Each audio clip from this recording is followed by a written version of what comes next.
Okay, I'm up here in the layout, in the workshop, the layout. Just got back. No, not just got back. I've been back for a while now because I've filmed this video over and over again, and I'm just trying to get it right. Now, this operating session did not go smoothly. And the reasons why it didn't go smoothly were mechanical and operator error. And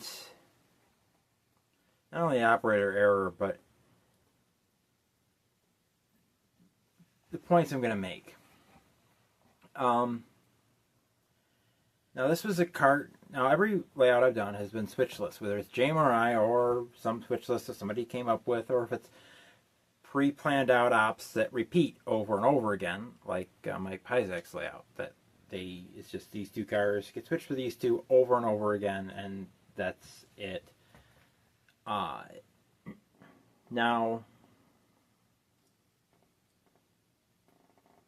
I'm the type of person who I need to be challenged.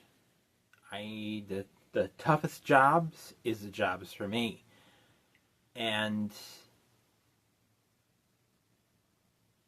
that is where I prefer to be, where I'm busy constantly. I keep busy constantly. I don't hardly ever leave the house, but I'm always busy. I'm always doing something railroad related, and maybe working in the layout, although I don't do much work in the layout right now. Or I'm playing a game on the computer. I'm playing video games on my console. Granted, I don't have a console right now. However, I just ordered another Xbox 360 because my 500 gigabyte Xbox 360S, it now goes beep, ba-dum, ba-dum. When you plug it in, it won't turn on. I don't know what's wrong with it. I've tried to figure it out, and everything doesn't work. I probably should try cracking it open and replacing the plug inside it. See if that maybe is a problem. I don't know what could be the problem. My first one that I bought in 2015, that one, the DVD ROM's bad. It won't spin the discs. That's what's wrong with that one. So I get a new one, so I'll be able to do that. But I do stuff around the house. I do dishes. I'm always doing something because if I'm not always doing something, it is for my own mental health. Because if I'm not always doing something, I'm thinking about all the stuff that people have done to me in my life and stuff like that. But also, this is something that I don't really talk about, but I did not finish high school. And the reason why I didn't finish high school is because I was tired of doing the same thing over and over again. When you're in school, you are learning the same things over and over again in a little bit more detail every year. I would much prefer do one subject at a time. You learn it all, and then you're done. And school would be a lot less time if they did that. Now, I had a 500 sight word vocabulary at age 3. Or was it 5? Can't remember. No, it was 5. I knew all the states and where they went at age 3. I couldn't pronounce all the names correctly, but I knew the names and I knew where they went in the state map at age 3. 500 sight word vocabulary at age 5. I'm a very intelligent person. So, I need a challenge. A job that is like a yard where I'm constantly switching industries, where I'm switching out multiple different trains, like 5, 6, 8. That's a job that I could do. That I would be happy doing. Because I look at it, it might take me a little bit of time to get into a rhythm that I can. It's like, okay, this goes here, yes, and then doing the dance and get the cars going where they need to go. But not everyone is like me. There are those people who they just can't wrap their heads around it, and it's okay to be that way. There's nothing wrong with that. And what you need to do is you need to pick a job that's right for you. And whether that is running a passenger train, if there are passenger trains, if there's not, there's trains that go through, like my big layout. They're going to have intermodal trains that absolutely do absolutely nothing, like the Sealand trains that go from point A to from one end of the layout to the other. They don't do anything in between. There are trains like that on other layouts. If it's a train that sets out at a yard or 2 yards or 3 yards in the layout, that's a little bit more complicated. But it can be just as easy if you go to the yard master, because if it's the yard. Usually it's an active yard. There's a yard master who's doing the switching there. And if you just go to him when you get to his yard, you hand him if you're doing car cards and waybills, which this last layout was, you just hand him your stack of your clip of car cards and waybills. It's like, okay, here's my train. Go what you need. Hopefully, hopefully your train is blocked, so he doesn't have to do too much switching. He can just swap the block out, put in the cars for the next train. If he has cars for the next yard and the next yard after that, hopefully he'll split those up and put them in where they go. Let him take care of that. You don't worry about it. If you can't do it, if you can't do the switching, do the set outs and pickups yourself, if you don't have the mindset or the ability to do that, you just let him worry about it. And he's going to prefer doing it himself. And you'll get out a lot faster than if you are sitting there trying to figure it out yourself. He knows what's going on. Let him do it. If you cannot stand for long periods of time, I have no problem standing for long periods of time. I can stand whatever. I was standing for 5 hours today. If you have problems standing and walking around, you don't do a train that does a lot of work in between places. You don't have a train to go. You got to go to this place and you work this place and you work this place and you work this place. You don't do those jobs because you're gonna hurt yourself. If you have problems standing up, you could fall down. You could hurt yourself. In that instance, you pick a yard job or something that you're not going to be on the layout for very long. You can just run from one end of the layout to the other, or you're sitting there at a yard, uncouple that, run that back and forth, uncouple that. You got the throttle right in front of you, just reaching over, uncouple if there's uncoupling magnets or whatever. Eyesight, it's another problem. Bad eyesight, don't do anything where you're switching because you're not going to be able to see the reporting marks on the car. You're not going to be able to see this. I mean, there are some like these. I mean, those are pretty easy to read. But there are some people who won't be able to read that.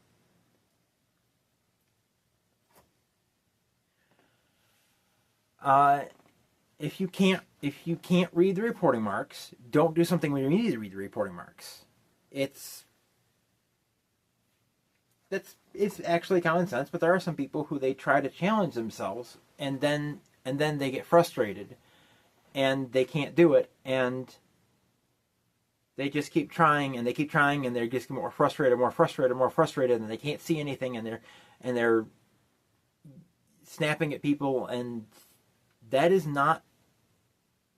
doesn't make a good operating session.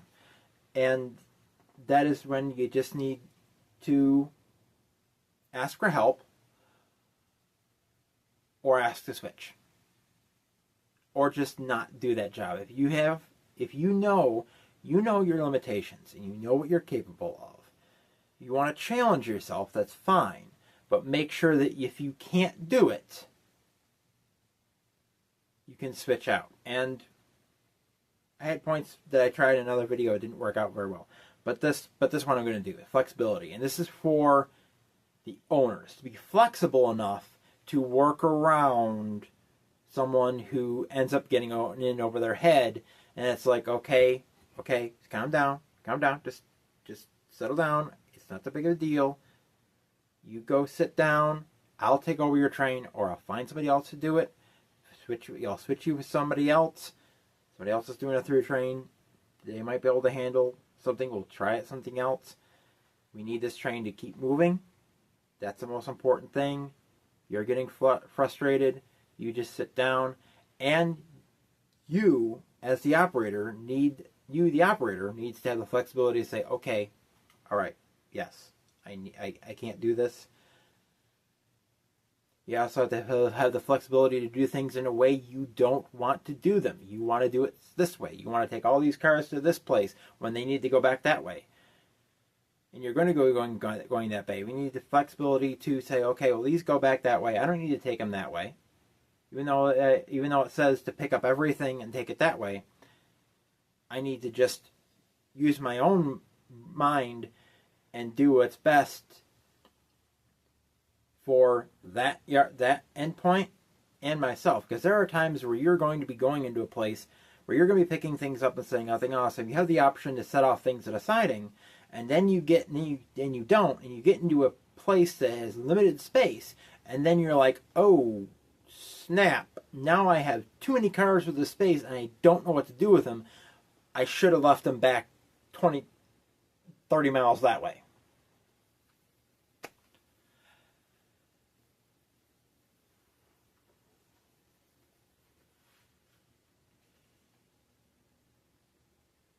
These are important things to remember when operating. I think I covered everything. Oh yeah. Listen to instructions. Now this is one person. If you are there, you know who I'm talking about. It doesn't matter who I'm talking about because this can be anybody. And it was a person who's new to operations, and they didn't understand what was going on. They didn't understand it, and this is what you need to ease into it. And they were doing a job that's fairly easy. This is the point of listening to instructions. You get your train orders. If you're trained, this person was doing a train that they did set out some pickups in a yard. That's all they had to do. All they needed to do was to set out and pick up the cars that go to that yard into there. They didn't work any industries. And they kept worrying about these two cars that went to an industry that was in a town they didn't stop in. They didn't work any industries. Those cars needed to go to the yard that they were in, and they just kept talking about, I don't understand, these cars need to go to this place. Why would I leave them here? You leave them here because this yard is where those cars need to be to go on the train that's going back that way.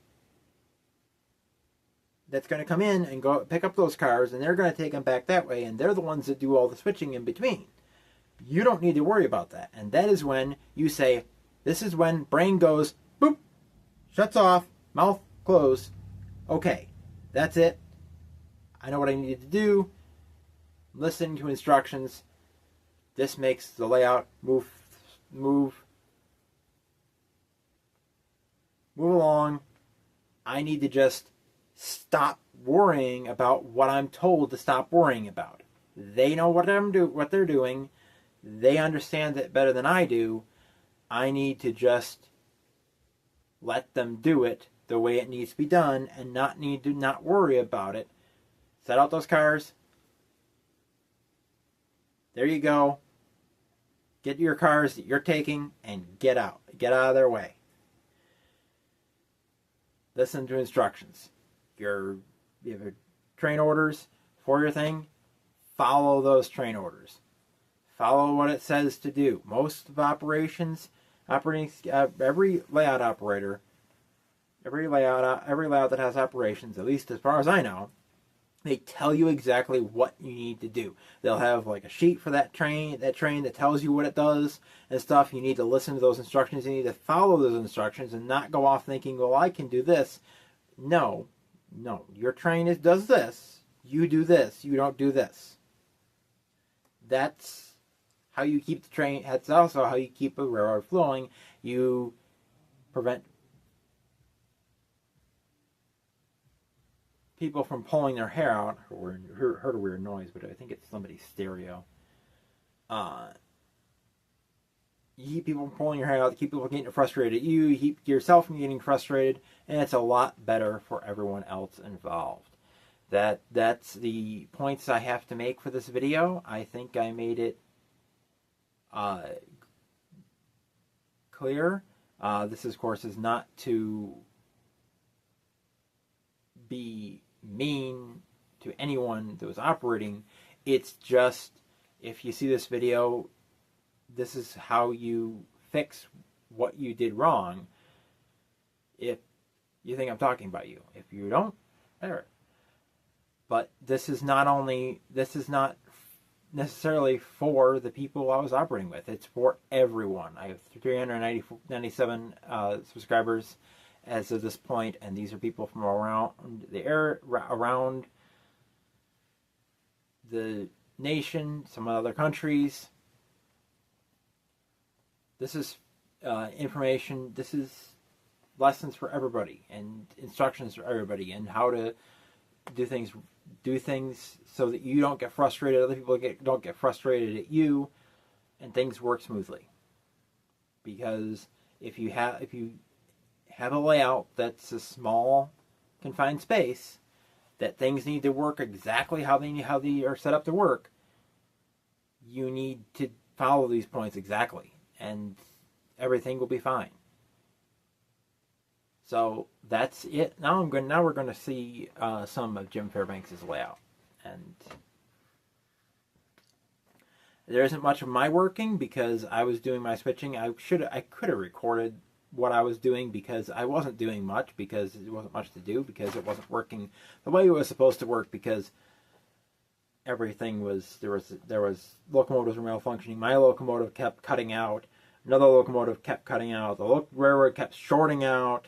Yeah, it was not just operators that were the problem. It was also equipment that was the problem. And you get that. That's the most equipment issue I've ever seen on an operating session yet. But it was just a bad night for the layout. So that's it. I'm going to switch over to the layout, and yeah. Here we're going, there's Rochester, the staging, and then we're going to Webster Yard. This has a number of industries, engine services, a lumber mill, lumber yard, cold storage, coal and gasoline. There's a canning place coming up. All these cars are for the next turn to leave, which would be next operating session. There's the canning with three cars there. There's the Ford Company, which has one boxcar. This Team Track has the Erie Lackawanna boxcar at it. And then we leave yard limits, and then we come into Fruitland, where we have a facing point switch that the turn does. There's another track, there's another industry there, and there's another industry there. Now we're going to Ontario. Jim is actually going to rebuild this. This is a number of industries here, also work by the turn. He is not happy with how Ontario is. It's too hard to work, so he's going to change that up. And now we're coming into Williamson, also not finished. Still has some structures to do here. This is a number of industries. And a siding where the turn can leave cars. They're going back westbound if it wants to. And we have here's Mott's, and this is the turn that we're passing here. Way too long. Had a lot of cars to go back westbound. Now we're going to past East Williamson and Seneca Foods, and now we're in Sodus, and there's Yardmaster Rob Bartels, Airport Logistics, with Ben. I think Ben was running the east turn. There's a bridge there, and there's Superintendent Ed O'Connell running the yard there, helping. The actual Yardmaster is the guy behind there. Ed was helping him out, and here is the westbound freight that runs all the way from staging to staging. Run by Gail, who was the woman talking with Rob in the last section. Here, her caboose comes off. There was a lot of problems with derailments and such, and engines cutting out, and my switcher was not working right, and now Gail's off to my right as I'm filming the train coming through. Exactly. It's like, this is just, there's something wrong here, and my brain doesn't like this. Like, this equation doesn't math. Back in the days of steam engines, Coming through Fruitland here. Passing a little runaround track. There were cars that did not go on the turn that we're supposed to, because it was just too long. So when I finished it up and ran it back, I didn't finish it up. Then she'll enter Webster Yard and park her train and go through, and that'll be the end of it.